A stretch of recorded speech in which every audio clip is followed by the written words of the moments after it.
ఇటీవల బైరెడ్డి సిద్ధార్థ రెడ్డి చేసిన వ్యాఖ్యలు ఆంధ్రప్రదేశ్ రాజకీయాల్లో మరోసారి చర్చకు దారితీశాయి. ఆయన మాటల్లో స్పష్టంగా కనిపించేది ఒకటే: వైఎస్ఆర్సీపీ శ్రేణుల్లో ఇంకా తగ్గని పోరాట స్ఫూర్తి, రాబోయే రోజుల్లో రాజకీయ సమీకరణాలు మారుతాయన్న నమ్మకం. బైరెడ్డి సిద్ధార్థ రెడ్డి మాట్లాడుతూ, రేపు వైఎస్ జగన్మోహన్ రెడ్డి అధికారంలోకి వస్తారని అందరికీ తెలుసు. అందుకే కొందరు సింగపూర్, మలేషియా వెళ్లాలా అని ఆలోచనలు చేస్తున్నారు అంటూ వ్యంగ్యంగా వ్యాఖ్యానించారు. అధికార మార్పు జరిగితే గత పాలనలో అక్రమాలకు పాల్పడ్డ వారికి భయం సహజమే అన్న భావన ఆయన మాటల్లో స్పష్టంగా వినిపించింది. ఇదే సందర్భంలో జగన్ చేసిన ఒక పాత వ్యాఖ్యను గుర్తు చేస్తూ, సప్త సముద్రాల అవతల ఉన్న వారిని వదలనని జగనన్న చెప్పిన మాటలు ఇవాళ నిజమవుతున్నాయని అన్నారు.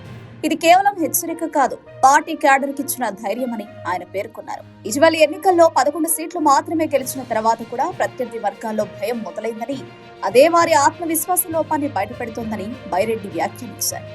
18 నెలల తర్వాత మేము జైలుకు వెళ్లాల్సి వచ్చినా జగనన్న మమ్మల్ని గుర్తుపెట్టుకుంటారనే నమ్మకంతో మా కార్యకర్తలు సిద్ధంగా ఉన్నారు అని ఆయన చెప్పడం పార్టీ శ్రేణుల్లో సంచలనంగా మారింది. మొత్తంగా చూస్తే ఈ వ్యాఖ్యలు వైఎస్ఆర్సీపీ నాయకత్వం ఇంకా వెనక్కి తగ్గలేదని, రాబోయే రాజకీయ పోరాటాలకు సిద్ధంగా ఉందని సంకేతాలిస్తున్నాయి. అధికారంలో ఉన్నా లేకపోయినా జగన్ నాయకత్వంలో పార్టీ నిలబడుతుందన్న విశ్వాసాన్ని బైరెడ్డి సిద్ధార్థ రెడ్డి మాటలు ప్రతిబింబిస్తున్నాయి.